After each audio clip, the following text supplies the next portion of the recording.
উরে বাপরে, এতগুলো টাকা আমার কাছে! কি ভাবছো এই টাকাগুলো আমার নাকি? না না বন্ধুরা, এই টাকাগুলো আমার না। এই টাকাগুলো আমি যে গ্রুপ চালাই সেই সমিতির, সবার টাকা, 10 জনের টাকা এগুলো। দেখবে গ্রামের দিকে মহিলারা একটা সমিতি চালায়, আমিও ঠিক একটা সমিতি চালাই, আর সেই সমিতির সমস্ত টাকার হিসেবটা আমাকেই রাখতে হয়। তাই সকালবেলা উঠে স্নান টান করার পর তারপর সমিতির হিসেবের খাতাগুলো নিয়ে বসলাম, সবার টাকাটা হিসেব করে ব্যাংকে গিয়ে টাকাটা যে ফেলতে হবে।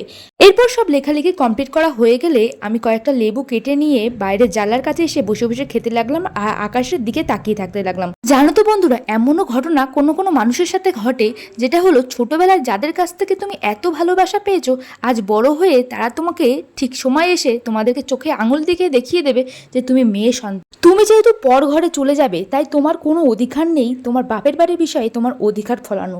তাই এইভাবেই অনেক মেয়েকে দূরে সরিয়ে দেওয়া হয়। তোমরা যদি আমার মতো একমত হয়ে থাকো তাহলে কমেন্ট করে জানিও।